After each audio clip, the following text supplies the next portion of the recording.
Next question relates to preterism, and so first I might ask you to help us define that term for those unfamiliar with it. And then this viewer asks and says, I've recently jumped into the preterist vacuum. I've struggled with full preterism and its seemingly plausible interpretation. I know how bad it is, and I've been trying to convince myself psychologically against it. Okay, first, excuse me, what preterism is comes from the Latin word for the past, pastism, basically. And preterism is the view that many of the prophecies of the New Testament, which are typically understood as applying to the future, the end of the world, are actually prophecies that were fulfilled in our past. So let's say the Apostle John writes the book of Revelation. Most evangelical Christians think that the events of Revelation are yet to be fulfilled in our future. That's called futurism. And a preterist is someone who says, no, I think that the book of Revelation was largely fulfilled in the first century in John's future, but in our past. So that's the preterist understanding. And the problem with preterism is that it has great explanatory power. It explains a lot of passages very well. This generation will not pass away until all these things are fulfilled. Well, Jesus said this generation, the one he was in. It has the explanatory power. It explains all the passages that say the time is at hand, the night is almost past, the Lord is at the door. The sense of the imminent return of Jesus in the New Testament. Preterism explains very nicely. The problem with preterism is that when you buy a new hammer, everything looks like a nail, and because it has a great explanatory power with many passages, and it really does.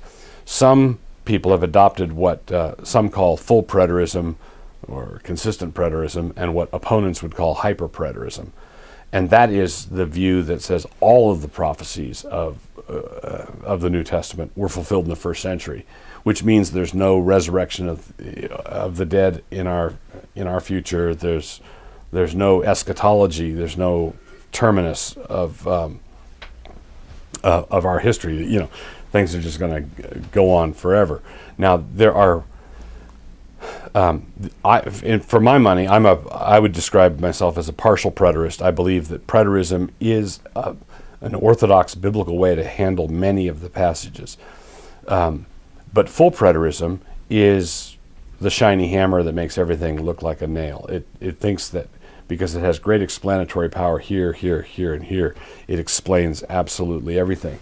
Well, the problem is that it explains you right out of the Orthodox Christian faith, because full preterism is not just a debate about the timing of the second coming.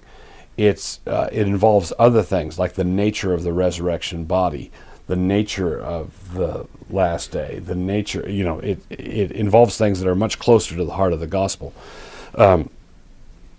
Now, the historic Christian church, through our 2,000 years thus far, has not really come down on eschatology. So the Apostles' Creed, Nicene Creed, Chalcedon, all the way through, you can be an amillennialist, postmillennialist, premillennialist, and be an Orthodox Christian.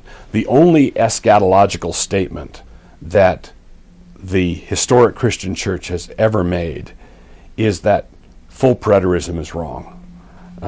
Because you have in the Apostles' Creed that I believe Jesus Christ, who will come to judge the quick and the dead. Jesus will come in our future to raise the dead, judge the quick and the dead. Well, that is inconsistent with full preterism, and that's the only eschatological position it's inconsistent with. So preterism is good, it has great explanatory power, but watch your step, because some people have slipped into unorthodox views of the resurrection and history and the narrative story that God's telling, simply because they've taken it too far. For someone watching this thinking, whoa, that's new, radical, interesting, some resources that we might recommend that would introduce even the general topic of preterism.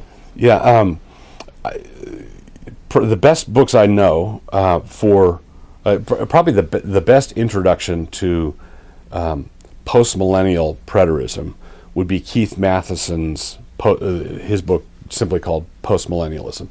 And I've got a book on eschatology as well called Heaven Misplaced that Canon Press publishes, and so you'll get some of that there.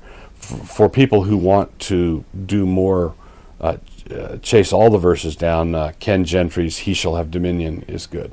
So Keith Matheson, Postmillennialism, my Heaven Misplaced, and Ken Gentry's He Shall Have Dominion.